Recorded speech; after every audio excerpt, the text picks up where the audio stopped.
Hi, my name is Marie Romagnano, founder of Healthcare Professionals for Divine Mercy. I'm so happy to present to you our educational conferences that integrate medicine, bioethics, and the spirituality of Divine Mercy in patient care for healthcare professionals. Because of their importance, even if you're not a medical professional, we invite you to join us.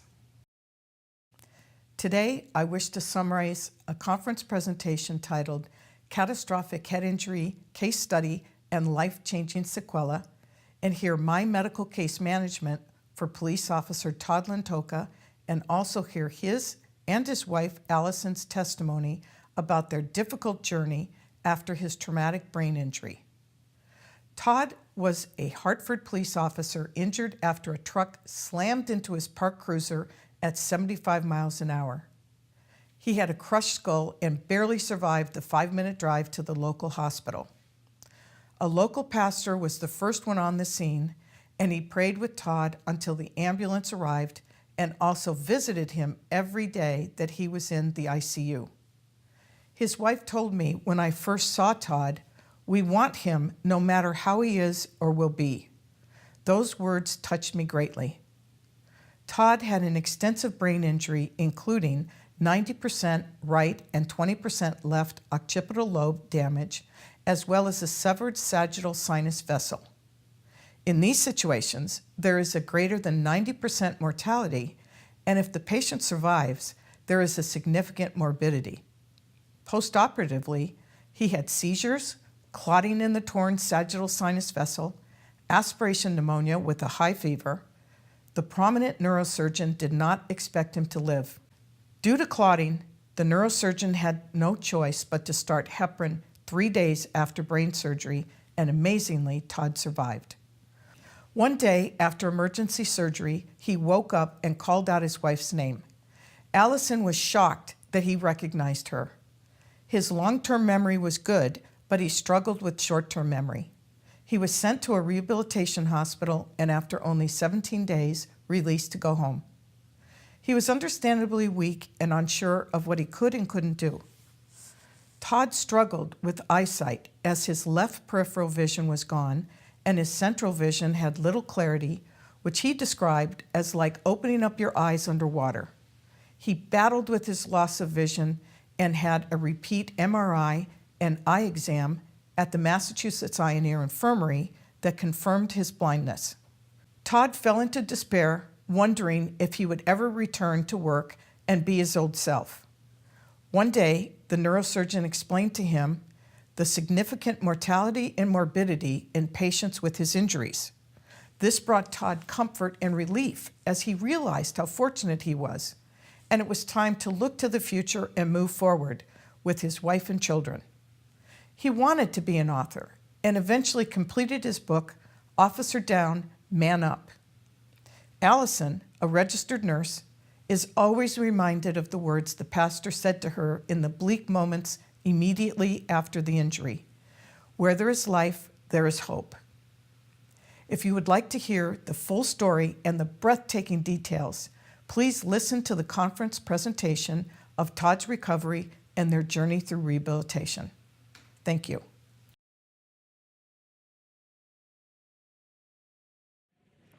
As you all know, I'm a catastrophic injury trauma nurse, and on a particular day, my pager went off, and I had the incredible privilege of treating someone that's very special.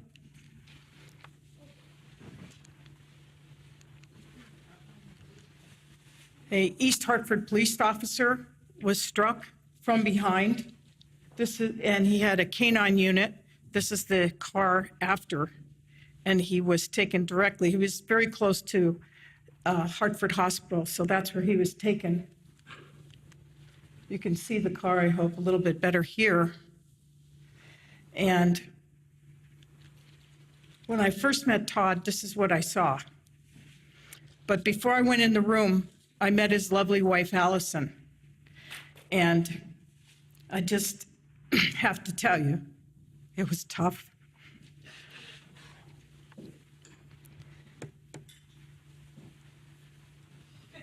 Your knee still hurts. It's okay. But what I'm most impressed with is she said to me, no matter how he is, we want him. We want him. It doesn't matter if he's in a coma. It doesn't matter if he's not going to wake up. And that just touched my heart. So anyway, I want to introduce Todd Nelson. Guys.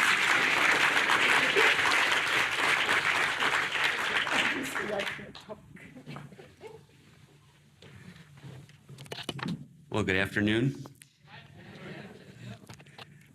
Obviously, I'm not a member of the clergy or the medical profession, so this might be a little bit of a change in pace. I know Marie is thinking, oh boy, maybe I shouldn't put the guy with the head injury up here.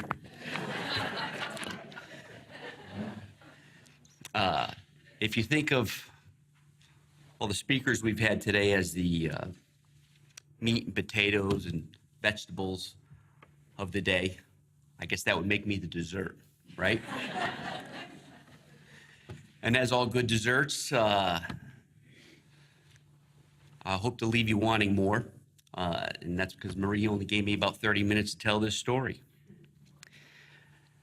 Now, a little history. My name is Todd Lentocha. I'm 45 years old. I've been married to this beautiful woman for almost 21 years. We have 3 children. I am a former Marine, retired police officer, and as of April 30th, a published author. I'm a retired police officer and a published author, and the reason behind that is the subject of the story I'm about to tell you. And the story started January 4th, around 12:30 in the morning, 2012. I was working overtime on a detail looking for a burglary suspect. I was parked in the breakdown lane of Route 2 westbound when a pickup truck traveling around 73 miles per hour slammed into the back of my parked cruiser. I was sitting in the cruiser. Both vehicles were destroyed. The operator of the pickup truck was relatively unharmed. I, on the other hand, suffered a depressed skull fracture and was knocked unconscious. I have no memory of the accident whatsoever, but fortunately, I was only 5 minutes away from Hartford Hospital, and they got me there fairly quickly. Now, during this time, my wife was home, asleep. She received a phone call from one of my friends and coworkers who was home as well when he got the call, and he said to her that I had been in an accident. He was coming to get her, to call her sister to come and watch the kids, and that he'd be over there in 5 to 10 minutes. So Alison did just that. She made the phone call to her sister, who lives a couple houses down, and by the time her sister got there, our friend Chris had showed up in the driveway and proceeded to make that 25-minute ride in about 15 minutes. The whole time, Alison kept asking him, is he dead? And Chris would say, I don't know. But what he didn't tell her was the original phone call he received was from our sergeant who was at the scene, who called him and said, I think Todd's dead. Go get Alison.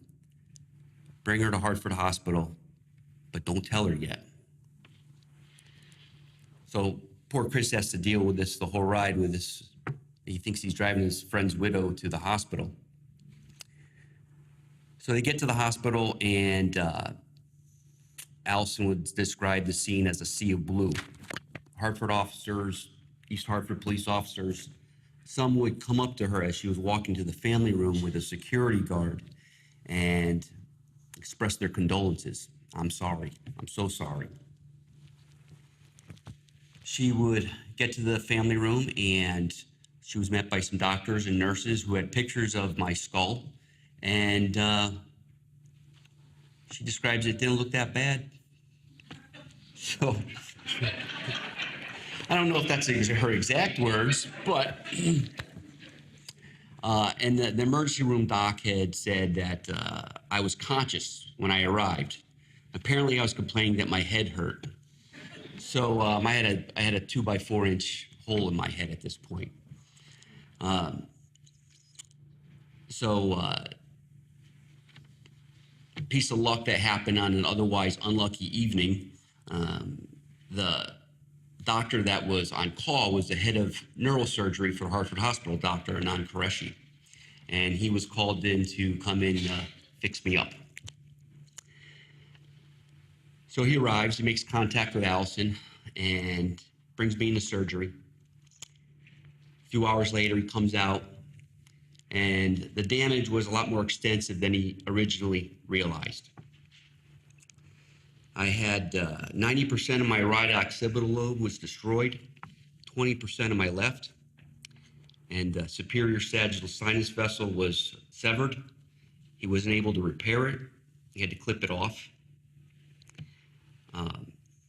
It's an injury that typically results in death over 90% of the time. Dr. Qureshi knew this. He told this to Allison. Well, he didn't tell those exact facts to Allison, but he did describe the occipital lobe injury and the sagittal sinus vessel and the seriousness of the injury. Allison is a registered nurse and had been for 19 years at that point, and she grasped onto the occipital lobe and asked, "Is he going to be blind?" And Dr. Qureshi said to her, "We'll know more in 48 to 72 hours. He would later tell me that he kind of expected me to be dead by then, so it would have pretty much answered that question.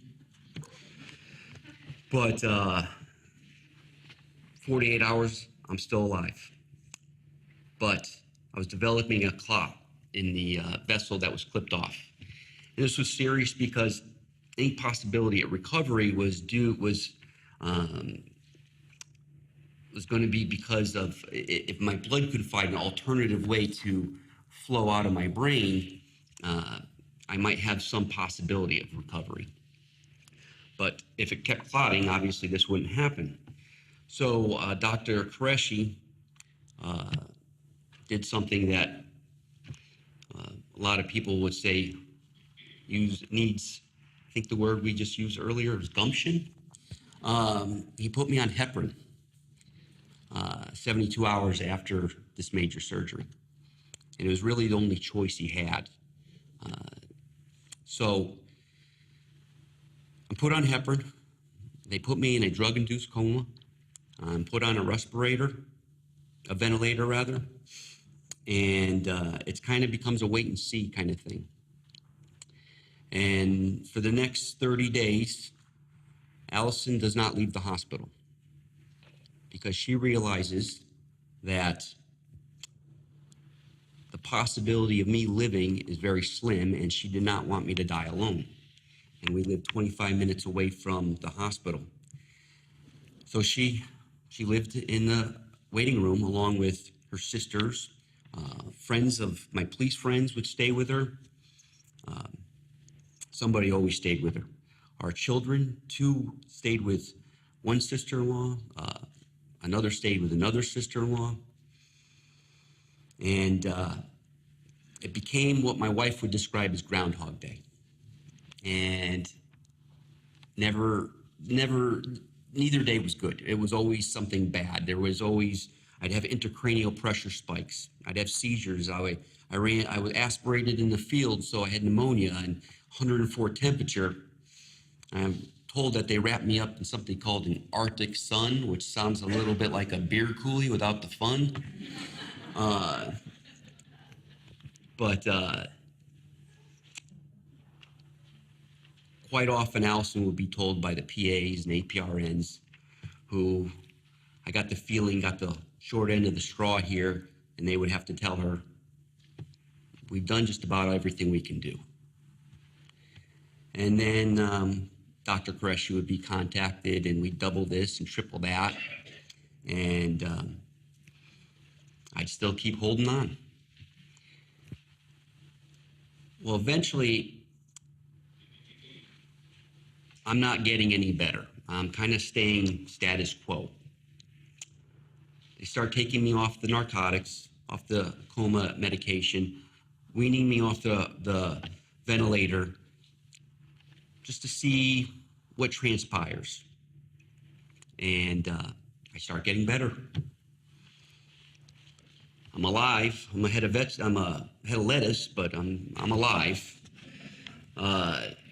And at a certain point, Marie gets together with Allison, and the decision is made that I'm going to go to a rehab center.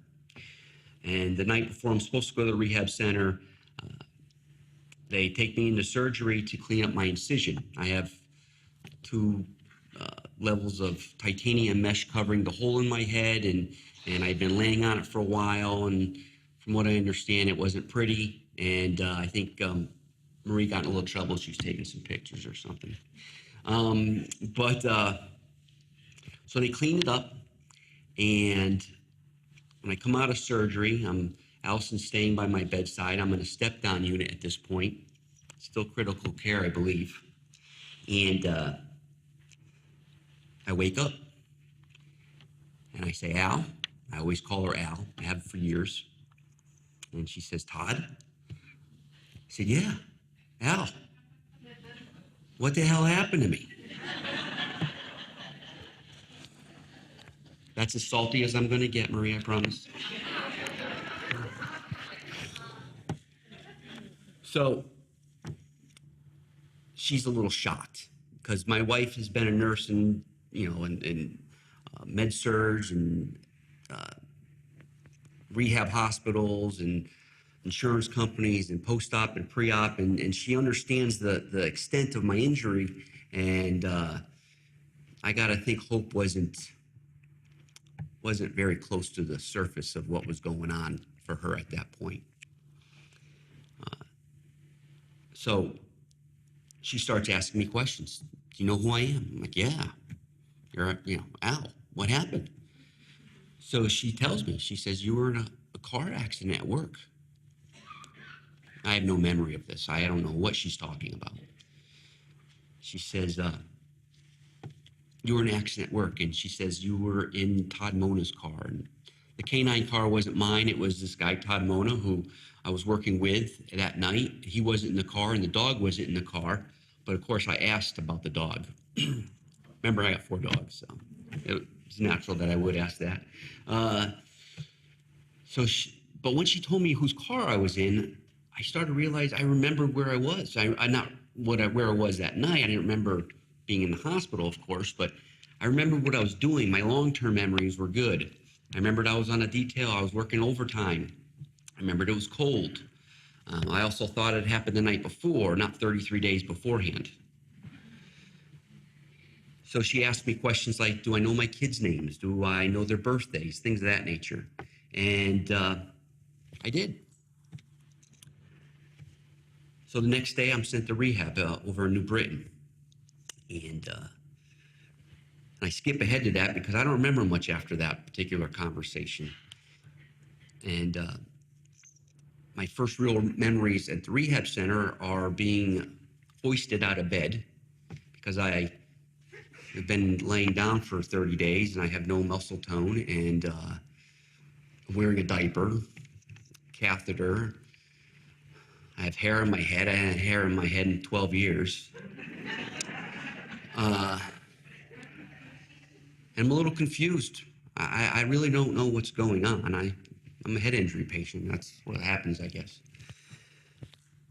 So every day, Alison would have to go through this nightmare of telling me every day what was going on, where I was, what I was doing. And my short-term memory was horrible. I would say to her, I missed you yesterday. She had been with me all day, but I didn't remember. I thought one of my physical therapists was somebody I knew from work.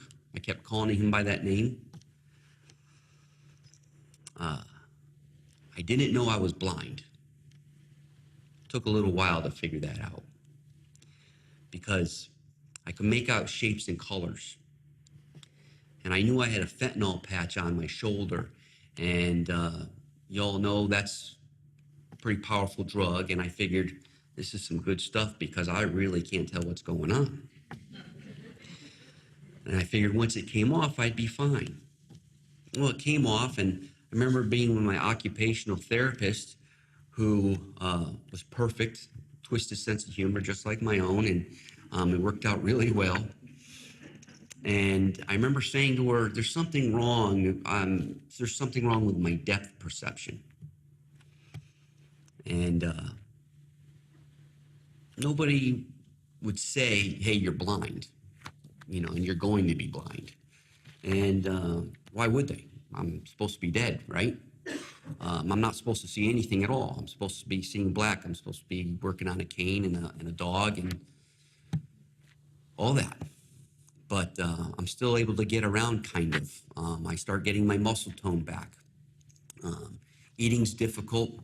I'm giving the nurses a hard time, apparently using some salty language at night. And they're a little concerned, but Allison says, no, if he's giving you a hard time, that's good. It means he's feeling better. So now, rule of thumb, for every day a person spends in intensive care, there's going to be about 5 days of rehab. Obviously, it depends on the person. Well, I ended up spending only 17 days in rehab due to the fact that my memory was pretty good. My long-term memory was pretty good. My wife was a nurse.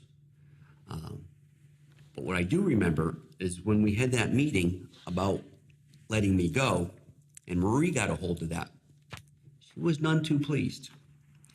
And she shows up and she says, I'm going to get you into the Spalding Center. We're going to continue your rehab, and we're going to get Alison a room in Boston so she can stay near you. And she was all over it. She was not happy they were cutting me loose. So Marie leaves, and I ask Alison, my voice, I got a trach still, and I'm talking like a small child, I'm sure. And I said to her, do I have to go there? And she says, no, you don't. But you have to tell Marie. So I said, I could do that. That's no problem. So Marie comes in the next day, and she's all ball of fire, and she's all excited about where I'm going. And I tell her, do I have to go? And she says, no. I said, well, I don't want to. And I don't remember the entire conversation. But I remember thinking to myself, and I might have said this, I don't know, but I left home 2 months ago. I just want to go back home. And the physiatrist and the doctors at the rehab center said, we think you're okay to go home. So I just want to go home. I want to sleep in my own bed. I want to use my own bathroom. And so in 17 days, Alison brought me home. And it was kind of an eye-opening thing, because I think part of me, why I wanted to go home so badly, was I thought if I were around familiar surroundings, I'd be able to see them. And obviously that didn't happen. But interestingly enough, I could pick up movement. So my 2 little dogs at the time, shaking like leaves when I came home, and propped themselves on either side of me when I sat on the couch. Now I'm about 40 pounds less than I am now. I'm frail. I'm like an old man. My children, who, for my wife and I, have always been our first priority, weren't used to not being first. And when Daddy came home, 90% of Mom's attention was on me. So that was a new normal for them as well. Alison didn't know what I could do. I didn't know what I could do, what I couldn't do. Every time I got up to go to the bathroom, I got a, where are you going? What are you doing? I'm going to the bathroom. Leave the door open. Going up and down the stairs was difficult. I was a little wobbly still. There was a lot of holding on to the railings. I think the first or second night, my wife went up into the attic and got these jingle bells that we hang on the door at Christmas time. And she hung them on the door to our bedroom, so if I woke up and tried to walk out, it would wake her up.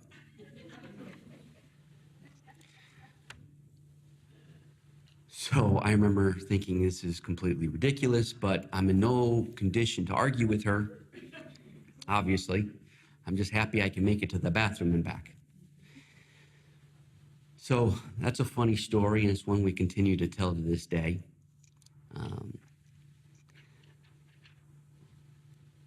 So as we're getting used to our new normal,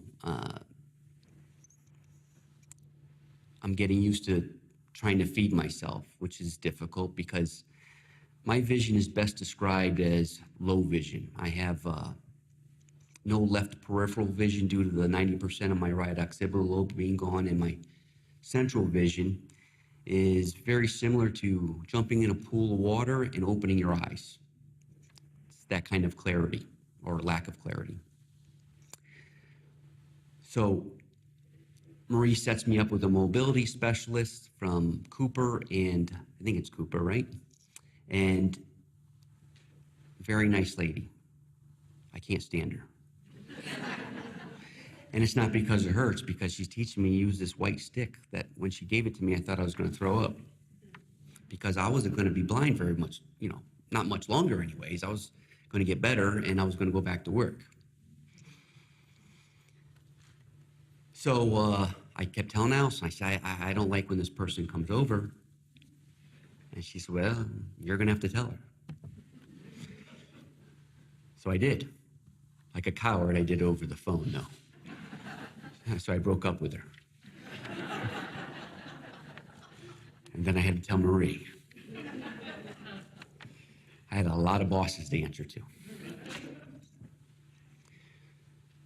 So at some point, I tell Marie, I said, listen, I said, I'm not really happy with the eye exam I had at the rehab hospital. Even in my brain damage condition, I knew it wasn't done very well, and I really wanted to get a serious eye exam done. So she said, okay, well, let me set you up with a neuro-ophthalmologist up at Mass Eye and Ear. And she does, and Alice and I go up there one day, and we spend the whole morning going through a battery of tests. And, it's pretty thorough. So we get done with the tests, and the neuro-ophthalmologist says, good news, your eyes are fine, your optic nerve is fine, and here's the but. And it kind of started like this. He and another doctor were looking at a picture of my brain, a CAT scan. And when you hear two doctors who are only about an arm's length away from you looking at a picture of your brain say these words, there's some big pieces missing. In the police business, we call that a clue.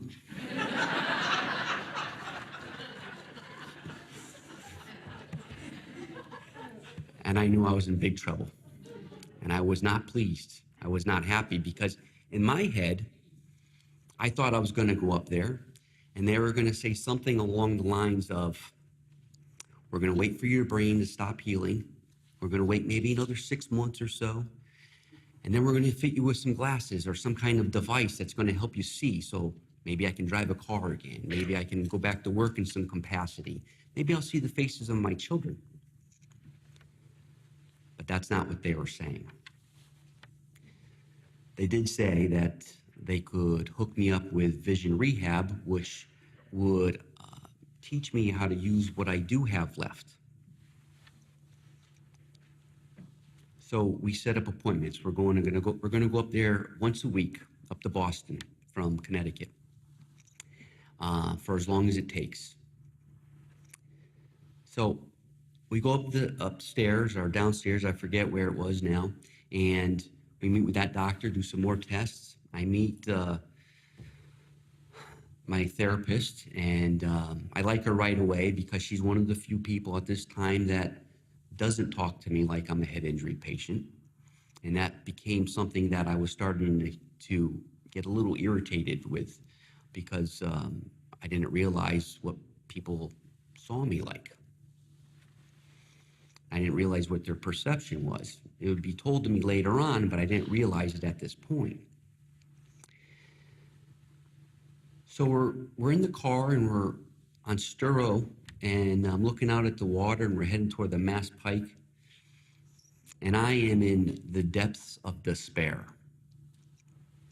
Not quite angry, but I'm really sad, and I'm upset. I'm not crying. I'm burning up inside. And then in a happy voice, my wife says, "Well, I think we heard some great things today."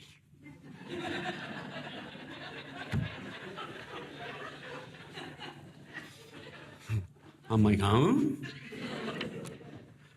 Were you in the same appointment I was in? Of course, I didn't say it like that. Might have been some yelling and some heated debate going on. But as all wives are, she was right when she says, we didn't learn anything new today.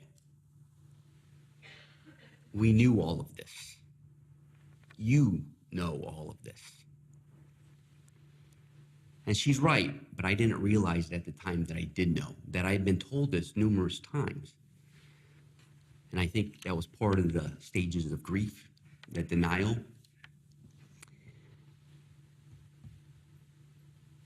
So I thought long and hard, like a good husband does. And I kept hope alive by thinking, well, maybe the vision rehab will help me get me to the point where I can do some things, drive a car. That's all I really want to do is drive a car.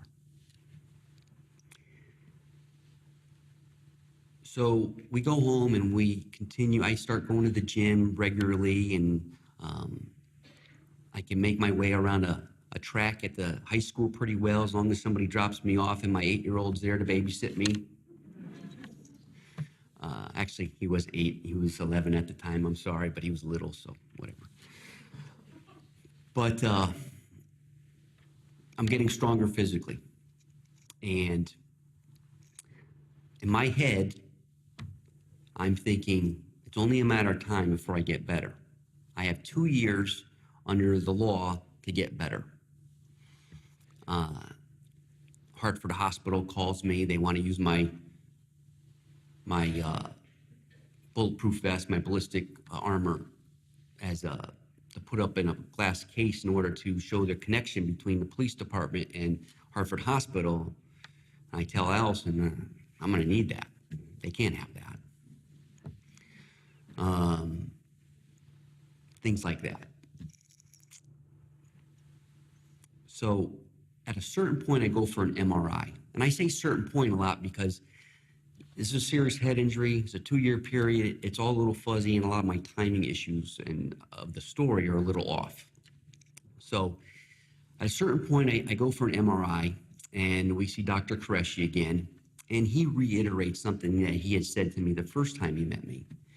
And he said, listen, this was a very, very serious injury. Most people with this injury don't make it. And those who do, they're not like you. They don't look like you. They don't talk like you. And I think he threw out the percentage at me, less than 10%, or the mortality rate or whatever. And he might have said a few other things, because it was that meeting that gave Alison so much trepidation. But for me, it removed a burden. And that burden was hope. I was hoping that my old life would come back to me. And once I realized that it wasn't going to come back, I knew I had to do something else. It was time to move on. And I know that doesn't sound right for a lot of people, because we've talked about hope today, about hope keeping people alive. And maybe it did keep me alive initially, but eventually it just became a burden. And once it was gone, I could think about my future and what I was going to do. Marie wanted to get me into a program I told her, nope, not doing it. I made the mistake of thinking out loud about going to school, and then I had to take that back. And I met with these guys from the Bureau from Educational Services for the Blind, and they're an agency in Connecticut. I believe they're state funded. And they came out to visit me, and they asked me, well, what do you want to do? I said, you know what? I'd like to write a book. I wrote a novel years before, and it had never been published, but I was pretty proud of it. But I also knew how difficult it was to get published. But I thought, man, this is kind of a neat story. Maybe if I put it on paper, I could sell it and I could make a new career for myself. So he said, we can help you do that. And how's your typing skills? We have a problem. Not good. Typical cop, with eyeballs and two fingers, right? Pretty good at it, but now the eyeballs don't work anymore, so we have an issue.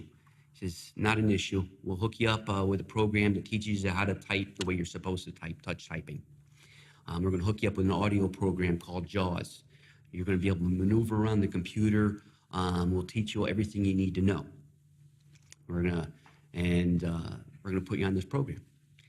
So I hit it with reckless abandon. I'm practicing every single day. I run through the program 2 or 3 times.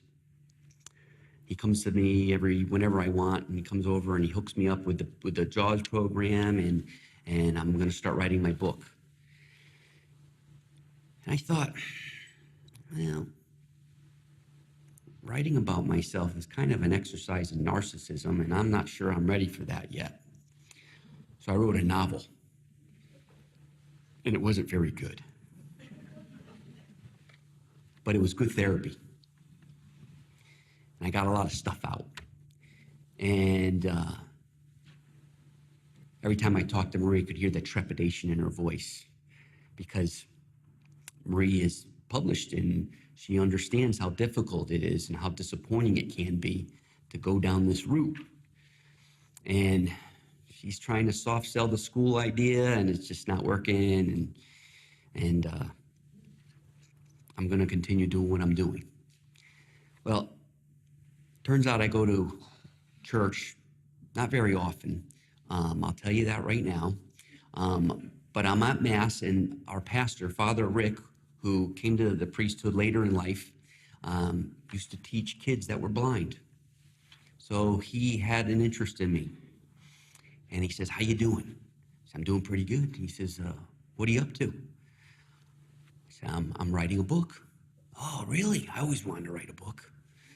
He says, you know, I know somebody who's a published author. You want me to give her your name and number? I said, sure, that'd be great. So he does. And she calls me out of the blue 3-4 weeks later. I'd forgotten all about this. And I tell her my story, and I told her I wrote a novel. And she says, okay. I told her that I was a little concerned about writing a true story. I wasn't sure there'd be a market for it. And she says, no, that might be the way to go. So, okay. Now, during this time, I became addicted to audiobooks. And I had the opportunity to listen to a book called Chasing Daylight by Eugene O'Kelly. And Eugene was a CEO of one of the top 4 accounting firms when he was diagnosed with terminal brain cancer and was only given 3 or 4 months to live. And like a typical type A personality, he documented the end of his life. It was it was moving. If you ever get the opportunity, read it, because the way he chose his path out was very, very moving. But it's a book I would have never read before. And I was a voracious reader. I was one of these guys that would spend all day in Barnes & Noble. For one book and take out 5, you know. My wife was, get a library card. I'm like, nah, I want to buy the books. And my kids now are all doing the same thing. Drives you crazy. But, so, like I said, I would never buy a book like this, but now I started listening to books about adversity, some first-person narratives, some books written by people about other people who have met adversity. And I thought, these are some compelling stories. And I thought, maybe I should write about mine. So that's what I did. And that was even better therapy because it was all true. And that's what I did. And in the meantime, I kept working out and teaching my kids that life is short, as they know, but it's kind of a matter of what we do with it.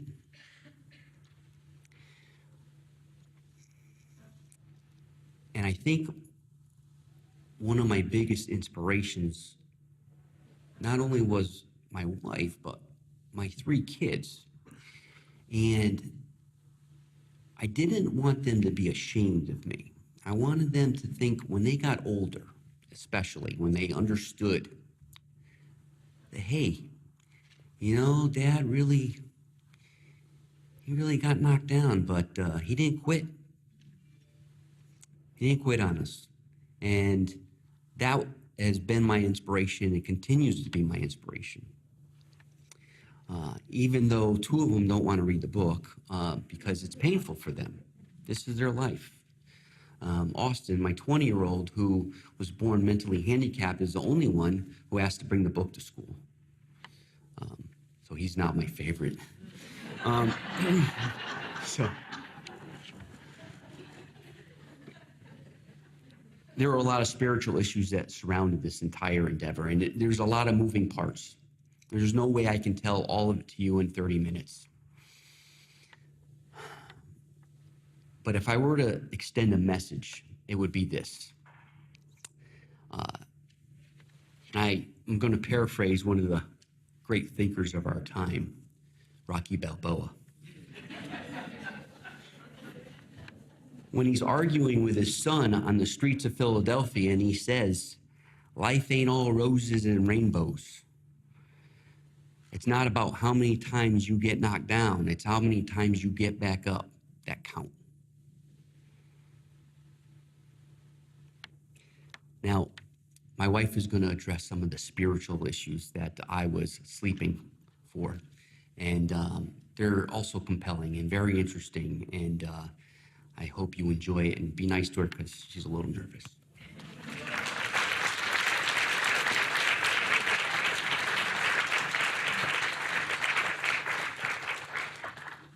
Hi, I'm Alison Lentocha, and I'm not funny like my husband at all. So while he was sleeping and taking his long nap, there was some really interesting spiritual things that occurred. We call his miracle. Just like his neurosurgeon said, he wasn't supposed to live. And I didn't think he was going to live. Most of the people that took care of him didn't think he was going to live. But we really did keep hope alive, and there was a lot of prayer. Back when he first had his car accident and he was on Route 2 in East Hartford, the very first man at the scene was a pastor. His name was Pastor Mark Santistefano. He is an angel in my eyes. This man was restless that evening and went to the movies. It was something he wouldn't normally do. And for some reason, he had a restless spirit and went to the movies that night by himself. And on his way home, he was on Route 2. He was the second car at the scene. One person was calling 911, and he ran to the car. He had been a Air Force medic, so he immediately was trying to help. Todd was hit from behind, and the cage in the car crushed his occipital lobe, crushing his skull. And when he got hit, he got thrown to the passenger side.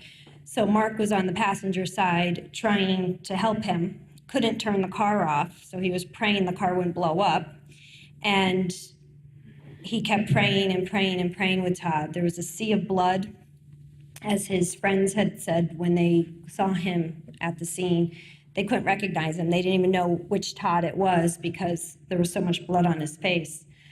But this man, stranger, this angel, came out and prayed and prayed. And apparently at one point he thought Todd had stopped breathing. And he just kept praying. And he heard him take another deep breath. And then by that point, the ambulance had arrived and everybody had taken him to the hospital. So apparently on the road to the hospital, he had woken up a little bit enough to answer or respond to some questions. So when I did arrive, I thought he was dead, and no one was telling me. And then they showed me the CAT scan, which I didn't think looked that bad, which was true. I just saw a little piece, but what I didn't know is what the bone had done, which is severed the superior sagittal sinus. So again, being in shock, and the first thing the doctor's telling me is all the things that's wrong with him, I immediately focused on him being blind, not kind of seeing the big picture, that he might not live still. So that horrible picture of my husband in the ICU was what I stared at for pretty much almost 30 days.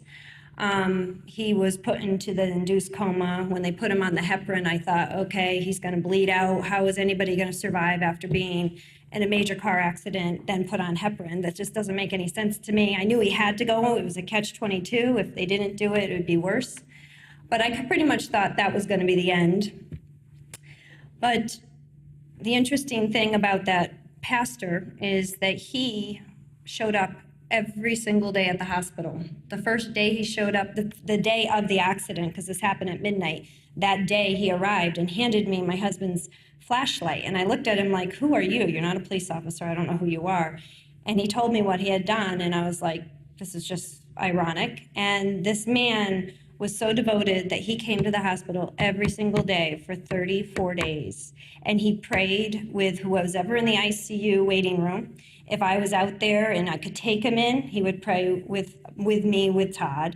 He would pray in circles with my family. He would just stand by the ICU door and pray. I mean, this devotion was amazing to me. So that was one of our miracle things that had occurred, or spiritual things. Another thing that had happened within the first couple of days was in the ICU waiting room, a woman who was mourning her aunt who was ill gave me a Mary medal. And it was a Mary medal that had been blessed by a nun. And she told me the story that her aunt had had a stroke, and this was blessed by a nun and was given to her. And her aunt had recovered quite a bit, but now she was at the end of her life. So this woman, stranger, out of nowhere, had heard the story because it was on the news, and we had a huge scene. It was ridiculous. The scene in the ICU waiting room was like a sea of police officers and nurses and people. My family's huge, and no one would leave. And she knew, she called me over and she gave it to me. So I wore it around my neck along with my husband's wedding ring. Also, within that same few days, I got a little medicine cup like this handed to me from a woman walking out the door with her daughter. And she said, my daughter is leaving today and wasn't supposed to leave. This is some holy oil, and she had a bottle that was blessed by the Pope, and she squirted a squirt in a little medicine cup like this. And she said, and she's leaving today. We're leaving, and she wasn't supposed to make it. So I took that, and I brought it into the ICU and asked the girls for a little specimen cup to seal it, because in the ICU, you can't really bring personal items in there, and I didn't want it thrown away. And every single day, I would dip my finger in it, and I would bless my husband. And he only had so many spots on his head because they had all kinds of drains and everything, and I would bless him, and I would say, in the name of the Father, and of the Son, and the Holy Spirit. And I would sometimes say, I don't know if you believe in this, but I do, and this is what I'm doing. And I would seal it back up, and every single day, that was my ritual. My ritual was also annoying the hospital staff and listening to their morning report and giving my 2 cents every time I could.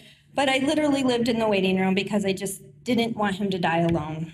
Our children had always been our first priority, and I pretty much asked permission from my children that Mommy really wants to be here with Daddy to help him will you guys be okay? And I'm very, very lucky. I have a huge family, and they just took care of my kids, and they brought them in every day so I could see them. And my kids pretty much gave me permission that I needed to be here with my husband.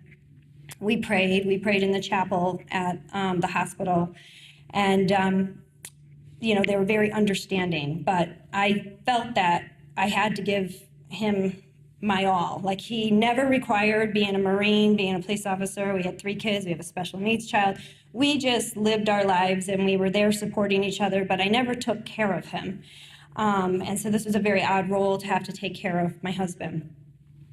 Every day I would pray with him. Every day, I would be there talking to the doctors. During this time, we had so much family and friend support. One of the police officers' wives works for a jewelry store, and she had these little guardian angel pins with a little blue ribbon, and she passed them out to everybody, and everybody wore them on them. And I still have nurse friends that 3 years later still wear them, which is awfully sweet. So those were some of the things that had occurred. I had also brought up here a prayer blanket, which I had never known what a prayer blanket really was before, because I never had been in this situation. And I had probably 5 or 6 of these given to me. And what's so amazing about these is that when they're made, they pray the whole time, and they're usually praying about the person they're going to give it to, which I found was amazing. And because my husband was in ICU, he couldn't have the blankets in his room. So when I slept on my little cots, I lined them all up across myself, and that's how I slept. And my family and friends who took turns staying overnight with me used to be amazed, because I'd had to go to sleep when I was completely exhausted. I couldn't even have another thought, and I would literally just lay them across, close my hands across my chest and fall asleep, which was just an amazing amount of faithful people that were out there helping us every day. Besides that, Pastor Mark, there was prayer services held all around the country, because we have a lot of friends and family around the country. And we kept hearing about him being on prayer lines and prayer services. Our parish priest did come in and did the anointing of the sick, and he also held a special mass at the hospital for my husband. At that mass, it was really at a bad time in Todd's, well, there was never a good day, but it was probably like day 24th, I think, and all the pentobarbital they'd been giving him to keep him in a coma was shutting down all his other organs. So even though they were keeping his brain at rest, which didn't always keep it at rest, everything else was starting to fail. So it was kind of like, now what do we do? And I pretty much spent the whole Mass in that chapel with my children around me, thinking about how I was going to plan my husband's funeral, which is a really horrible thought. And I kept thinking, how can I honor him? How will I get through this? How will I get my kids through this?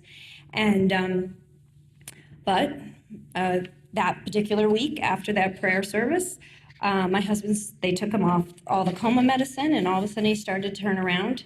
And just to give you an idea, he had an endotracheal tube in for 25 days, I think, 25 or 26 days. And he was never stable to have a trach until that point. So they could never lay him flat. They couldn't put a G-tube in until that point. So it was like, I finally could sign consent for him to get a trach and G-tube, and I'm excited because it's like he can lay flat, which is so ridiculous to think that you're going to be excited for that. But needless to say, once they did stop the coma medicine. It took a couple days, and he started to wiggle a toe here and there. He wouldn't follow commands. One eyeball was over here and one eyeball was over there. But the good news was, when I brought my children in to see him, he started to cry. So I knew he was kind of in there. And that was so exciting to me. His friends thought I was crazy because they just saw him as like what we call a gomer, where he couldn't do anything, which is, he calls himself a head of lettuce. But to me, I saw that he was inside there. So I was very hopeful, and I just tried not to give up hope. And that's another thing about hope that Pastor Mark actually had said to me when I used to feel very hopeless. All he kept telling me was, when there is life, there is hope, and to hang in onto that. And I kind of always just really was grateful for that. the other few other things that just had occurred for my husband, apparently the church that I do belong to, one of the friends of ours lit every single prayer candle. She said no one else can have them, and she lit them all for my husband, and such. But you know, I think one of the things that you know, my husband, like I said, isn't normally a very spiritual person, or a religious person, I should say. And I have been much more so in our life, and we're raising our children, you know, in the Catholic religion. We have our own challenges. You know, we have our 20-year-old special needs child has always been a challenge to us, but I tend to try to always see the good in him, because I always think of him as, you know, he was like my lottery ticket. You know, it was 1 in 100,000 chance we were going to have a child like this, and that's what we had. And then I've got my miracle over here, so I have a lottery ticket and a miracle. So I always look at life as I feel blessed. I feel truly blessed. I mean, it's definitely, our life has changed. My husband that I had before the accident isn't the same man. He can't be the same man. He can't have the same career. And I'm very sad for him for that. I'm sad for his losses. I'm sad for my losses. I'm sad for my children's losses. But the good news is he'll always see me as 39 years old, because I was 30.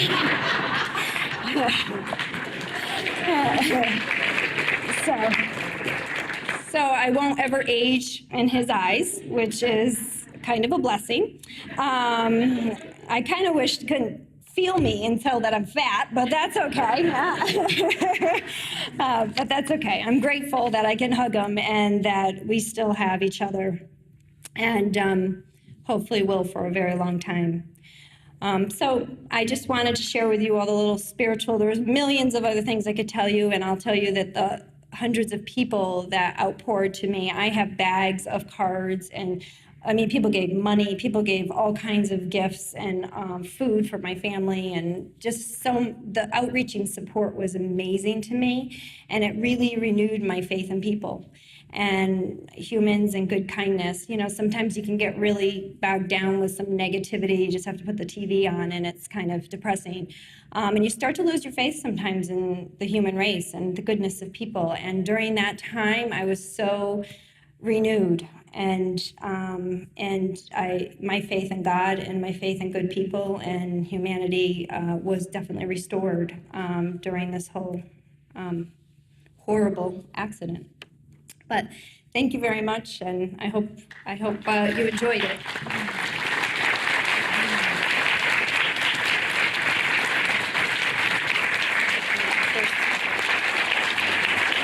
They're standing up for us. They're standing up for us.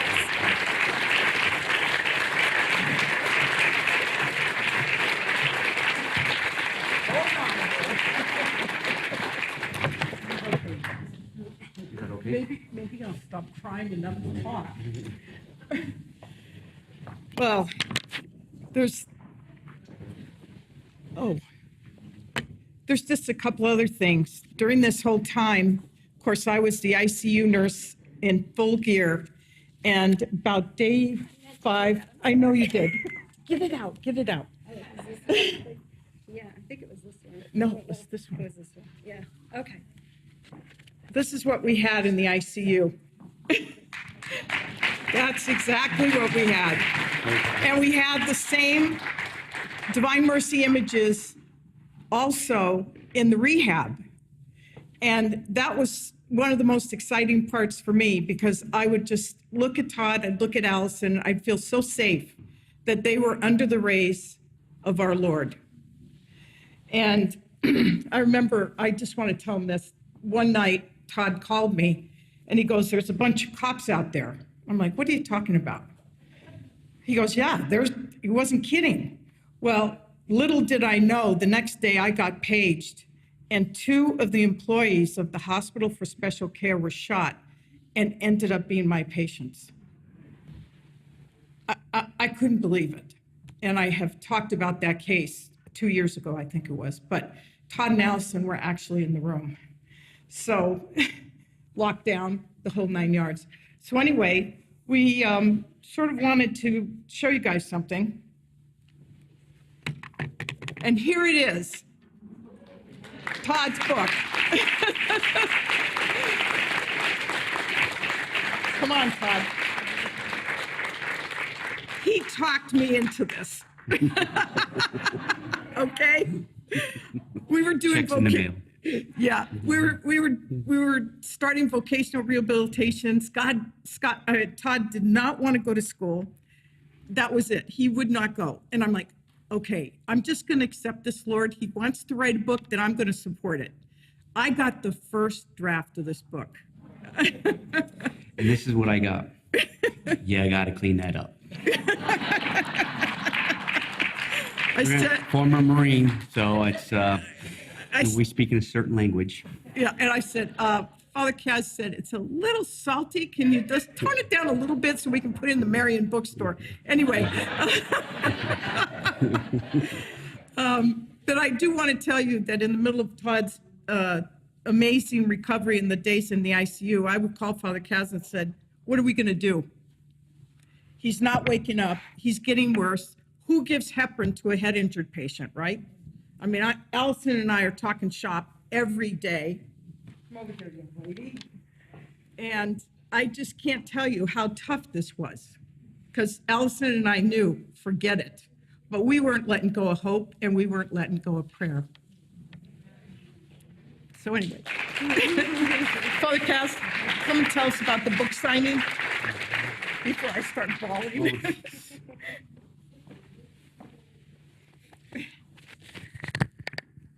Before I get to the book signing, this is just extraordinary experience. I don't know. I can't even say much except that I am so grateful to God for you. I mean, you were able to articulate.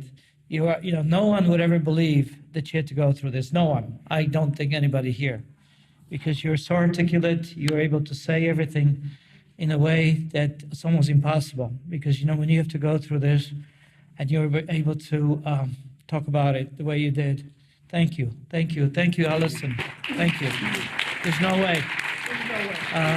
I was not there, but Marie kept me abreast. He said, we need prayer, we need this, we need that. I was going through your whole life story, at least for a couple of months. And she would tell me, Todd needs Papyrus right now. I think he's down. She was interpreting many things, and so I was involved long distance, but I did have masses. I have prayers as well for you both. So I'm so grateful to God to see you the way you are. And when you made the decision, both of you, that you're going to be here for this conference, because we were not too sure whether you're going to accept it or not, I was so happy at the end. And when Marie says, hey, they're here, and we turn around, because we knew that you're going to be here for us, for everyone who's here. Thank you.